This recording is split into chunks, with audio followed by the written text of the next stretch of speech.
tayo ng ng Beatworks. Tingnan natin kung bukas na sila. Bukas na. Magpapakarga po.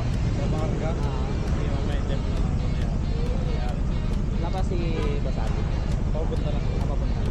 At dito nga mga kuys ay sinisimulan ng baklasin at ihiwalay ang makina ni Ampon sa chassis para mas maayos nilang mabaklas at mabuo ang makina. Baka magtaka kayo mga kuys bakit ginagawa na naman si Ampon. Sa mga hindi nakapanood ng part 1 and part 2, sablay po kasi dun sa unang bumuo ng motor natin mga kuys. Hindi ko na din po ididetalye ng buo kung saan at sino. Ayoko din kasi makasira ng negosyo o ng tao. Ito lang ang masasabi ko mga kuys. Unang karga, break-in papunta ng Agus River. Kaso di na umabot, nabasag yung piston. Takbong 40-50 lang naman ako nun. Yun kasi sabi ng mekaniko. Pangalawang buo, ganun din. 40-50 lang. Kaso, nabasagan ulit ako ng piston. Hindi man lang umabot ng isang buwan yung dalawang karga na yun mga kuys. Para magkasunod na linggo, sira na naman. Kaya sabi ko, ibalik na lang ulit sa stock. Wala pa kasi budget pampagawa. Hanggang sa makaipon ulit tayo mga kuys. At dito na nga natin dinala si Ampon sa trusted builder at kilala. Kay Doc RB ng Beatworks sa Pasay. At si Kuis Dolp ang bumuo ng motor natin. Dito sa part 3 mga kuys, more on realization at learnings talaga. Kaya sa mga magpapakarga dyan, tama yung sinasabi nila. Dapat malalim yung bulsa mo, lalo na kung matapat ka sa maling mekaniko. Bago ka magpakarga, pag-isipan mo, hindi lang 10 beses. Matuto din tayong magtanong at makinig sa opinion ng iba. Pero di lahat na nagpapakarga ay dapat malalim ang bulsa, lalo na pag nasa tamang mekaniko ka. Maswerte na lang tayo kahit papaano, dahil hindi naman ganun kalakihan ang gastos pang magpapakarga ka ng Honda Beat. Di tulad ng ibang mga motor na halos karga pa lang presyo na agad ng isang motor. Ang pagpapakarga ng motor mga kuys ay isa ding malaking responsibilidad bilang rider. Mabalik tayo kay Ampon mga kuys. MTRT Chrombor na pala ang pinakabit natin kay Ampon. At lahat ng pyesa ay bago. Bagong block set, bago cams, bagong valve spring, valve seal. Lahat ng piyesang kinabit ay subok na nila. Reset karga talaga ang nangyari para maiwasan ang aberya dun sa unang gawa ng unang mekaniko. Sobrang layo ng pagkakabuo mga kuys. Sa Beatworks, ginamitan lahat ng proper tools. Ginamitan ng degree wheel. Sinukatan ng deck height ba yun? At hindi ko na alam ang tawag sa iba. Lahat din ng piyesa na kailangan palitan ay pinalitan nila. Pati yung engine shroud natin mga kuys.